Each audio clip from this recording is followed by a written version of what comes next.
Hello दोस्तों, welcome to money stalkers. तो ये वीडियो के अंदर हम लोग बात करने वाले हैं 4 कंपनीज के बारे में।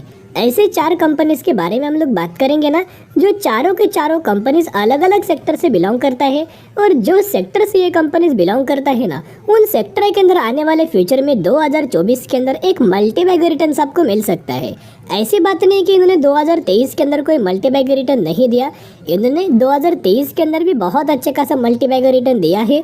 और 2024 के अंदर भी ये कंपनीज मल्टीबैग रिटर्न हमें दे सकता है, क्योंकि बिजनेस ही कंपनीज का ऐसा है। चलिए, कौन कौन से सेक्टर के बारे में हम लोग इन्वॉल्वमेंट करने वाले हैं। जैसे कि दोस्तों आपको पता है कि बहुत ज़्यादा करंट बेसिस के ऊपर डिफेंस सेगमेंट के ऊपर नज़र आपको रखना चाहिए। डिफेंस सेगमेंट बहुत अच्छे खासा कमाल का हमें परफॉर्म करके दे सकता है।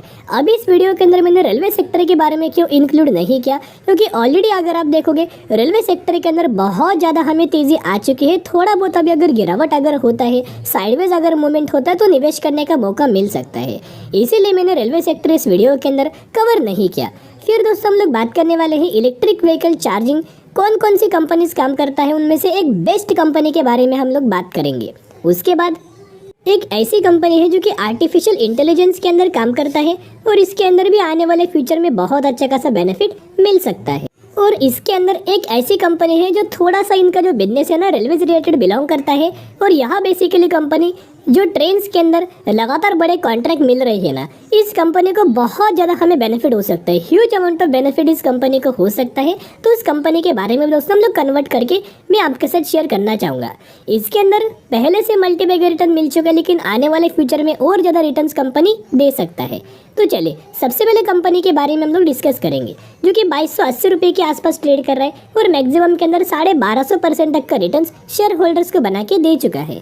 कंपनी का मार्केट कैप अगर आप देखोगे 46,000 करोड़ का है, यानी कि बेसिकली ये कंपनी एक लार्ज कैप कैटेगरी से बिलोंग करती है। तो दोस्तों ये जो कंपनी है ना, डिफेंस सेक्टर से बिलोंग करता है। हम लोग बात कर रहे हैं Mazagon Dock Ship Builders Limited के बारे में। माझगांव डॉक की अगर बात की जाए तो फंडामेंटली कंपनी बहुत ज़्यादा स्ट्रॉन्ग है, और डिफेंस सेगमेंट रिलेटेड कंपनी को ढेर सारे ऑर्डर हमें दिए जाते हैं।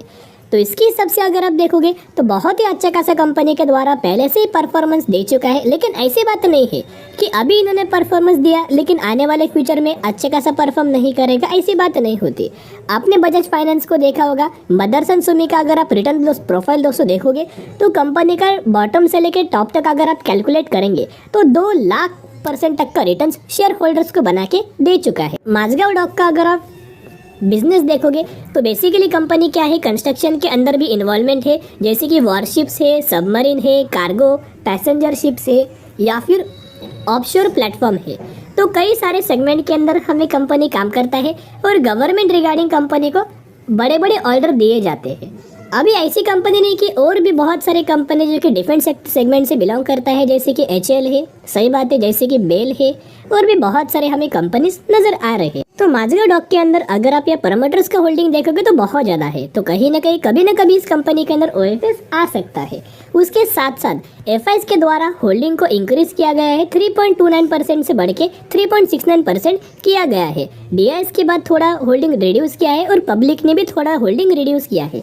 जितना माल पब्लिक ने बेचा है, DIs ने बेचा है, उतना माल हमें FIs के द्वारा खरीदारी किया गया है। चलिए अब हम बात करेंगे अगले कंपनी के बारे में। बेसिकली ये कंपनी है ना, मल्टी सेक्टर से बिलोंग करता है, यानी कि मल्टी सेगमेंट के अंदर कंपनी का बिजनेस है, और मल्टीबैग रिटर्न्स कंपनी आने वाले सालों में हमें बना के दे सकता है। अभी अगर आप देखोगे तो ये जिस सेक्टर से बिलोंग करता है ना, उसके अंदर मार्केट लीडर है। बेसिकली ये कंपनी पावर सेक्टर से जुड़ा हुआ है, लेकिन इलेक्ट्रिक व्हीकल्स के अंदर चार्जिंग स्टेशंस कंपनी इंडिया के अंदर क्रिएट कर रहा है। गवर्नमेंट के द्वारा बड़े बड़े ऑर्डर मिल रहा है, और ये company electric vehicle charging stations के अंदर टॉप पोजीशंस के ऊपर रैंक करता है, जिन्होंने मैक्सिमम मार्केट कैप्चर करके रखा है। यस, हम लोग बात करें, बहुत सारे लोगों को पता लग चुका है कि हम लोग बात कर रहे हैं टाटा पावर के बारे में। जहां टाटा पावर का परफॉर्मेंस देखोगे तो 2020 में एक दोस्तों कंपनी सिर्फ और सिर्फ 30 रुपए के आसपास हमें ट्रेड करती हुई दिख रहा था। यहाँ आप देख सकते हो 30 रुपए की कंपनी के अंदर इतना रैली आया कि उस कंपनी के द्वारा सिर्फ 2 सालों में लोगों को 900% तक का रिटर्न हमें बना के दे चुका है। और फिर कंपनी अभी रफ्तार से आगे बढ़ रहा है, सही बात है। और कंपनी बहुत अच्छा खासा आने वाले सालों में रिटर्न हमें प्रोवाइड करके दे सकता है। तो 2024 के अंदर टाटा पावर बहुत अच्छा खासा कमाल का परफॉर्म कर सकता है, क्योंकि इलेक्ट्रिक व्हीकल चार्जिंग के अंदर स्टेशन लगातार एस्टेब्लिश कर रहा है, सोलार के अंदर भी कंपनी काम कर रहा है, रिन्यूएबल के अंदर भी कंपनी काम कर रहा है, और पावर सेक्टर से तो कंपनी बिलोंग करता है। यानी कि ओवरऑल जो भी सेगमेंट के अंदर इन्वॉल्वमेंट है वो आने वाले फ्यूचर में बहुत अच्छा परफॉर्म करने वाला है। बाकी टाटा पावर के बारे में हर एक डेटा के बारे में मैंने आपके साथ पहले से शेयर किया है।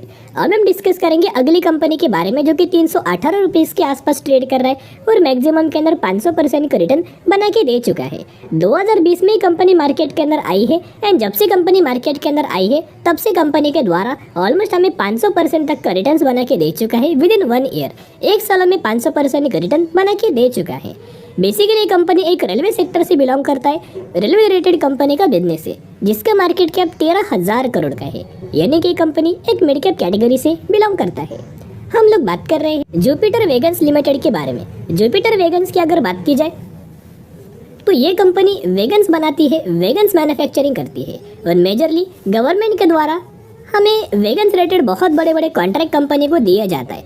रिसेंटली कंपनी को करंटली 5,000 करोड़ का एक बहुत बड़ा हमें वेगन रिलेटेड एक बहुत बड़ा ऑर्डर हमें दिया गया था, जिसके अंदर बहुत सारे वेगन्स कंपनी मैन्युफैक्चरिंग करने वाली है। उसके साथ साथ ओवरऑल कंपनी का बिजनेस तो अच्छा है, पैरामीटर भी की कंपनी अच्छी है, ये भी देखना बहुत ज़्यादा इंपॉर्टेंट है। तो रेवेन्यूज के अंदर भी जंप है, इनकम के अंदर भी जंप है, ईपीएस के अंदर भी जंप है, और मार्जिन्स के अंदर भी जंप है। ये था कंपनी का Q2 का रिजल्ट। उसके साथ साथ जुपिटर वेगन्स कंपनी एक्चुअली क्या काम करती है उनके अबाउट सेक्शन के अंदर देखना बहुत ज़्यादा ज़रूरी है। ये कंपनी क्या करता है ना, मैन्युफैक्चरिंग करता है, metal fabrication, compressing load bodies for commercial vehicles, rail flight vegans and components.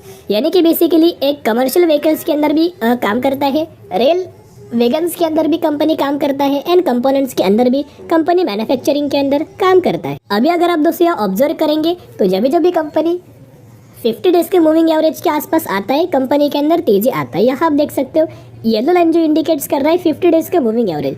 यहाँ मूविंग एवरेज के आसपास आया था, तब से रैली नजर आया, फिर यहाँ मूविंग एवरेज के आसपास आया तो सपोर्ट लेते हुए तेजी आया, और फिर कंपनी यहाँ मूविंग एवरेज के आसपास आ रहा है।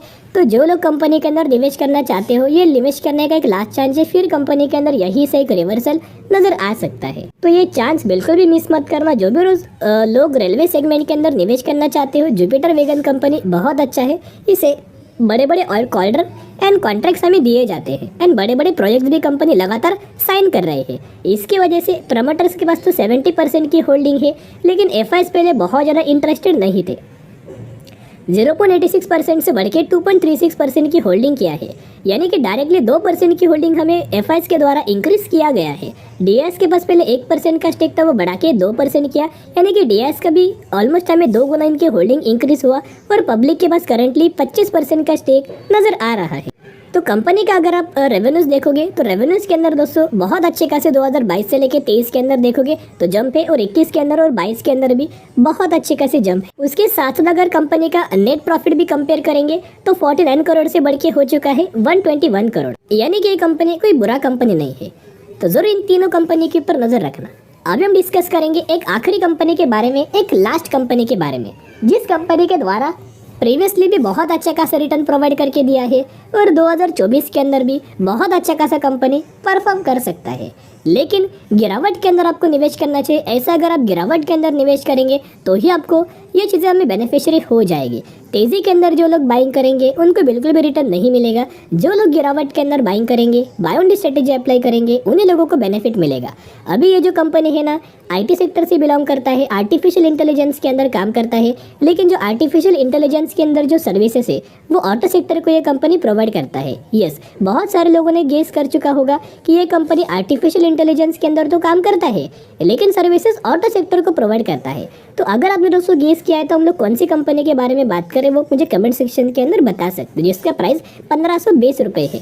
और जिस कंपनी ने मैक्सिमम के अंदर हमें 1300% का रिटर्न दिया, और 2020 में तो कंपनी का प्राइस सिर्फ और सिर्फ 30 से 40 रुपए के आसपास था और अभी 1500 रुपए के आसपास है। तो आप समझ सकते हो कोई बुरा बिजनेस नहीं, बहुत अच्छा खासा बिजनेस है जिसका मार्केट कैप 41,000 करोड़ है। और हम लोग बात करें KPIT के बारे में। KPIT टेक्नोलॉजीज की अगर बात की जाए तो फंडामेंटली कंपनी बहुत ज़्यादा स्ट्रांग है और ज़्यादातर कंपनी गिरती नहीं, लेकिन जब भी कंपनी के अंदर गिरावट नजर आती है ना, ये निवेश करने का सही मौका बन जाता है। अभी अगर आप इनके अबाउट सेक्शन के अंदर बिजनेस देखोगे तो बेसिकली कंपनी एम्बेडेड सॉफ्टवेयर का सर्विस प्रोवाइड करता है, आर्टिफिशियल इंटेलिजेंस के अंदर और डिजिटल सॉल्यूशंस के अंदर कंपनी सर्विसेज प्रोवाइड करता है, जहां कंपनी के अलग अलग कंट्रीज के अंदर बहुत सारे डेवलपमेंट सेंटर्स है, जैसे कि Europe, USA, Japan, China, Thailand, India, इतने सारे कंपनी के डेवलपमेंट सेंटर्स नजर आ रहे हैं। उसके साथ साथ कंपनी का बिजनेस तो अच्छा है, तो पैरामीटर्स भी बहुत अच्छे हैं। अभी अगर आप इनका शेयर होल्डिंग पैटर्न्स देखोगे तो प्रमोटर्स के पास 39% की होल्डिंग है, FIs के पास ऑलमोस्ट हमें 23% की होल्डिंग थी, वो बढ़ा के ऑलमोस्ट हमें 26% की होल्डिंग किया है। DIs के पास पहले 11% का स्टेक था, वो बढ़ा के 12% का स्टेक किया। तो जो 4 कंपनीज के बारे में हमने बात किया है, हर एक कंपनी के बारे में स्टडी एनालिसिस कर सकते हो। तो चलिए दोस्तों, आज के लिए इतना ही। अगर आपको ये वीडियो पसंद आए जरूर वीडियो को लाइक और चैनल को सब्सक्राइब कर सकते हो। फिर मिलेंगे, बाय।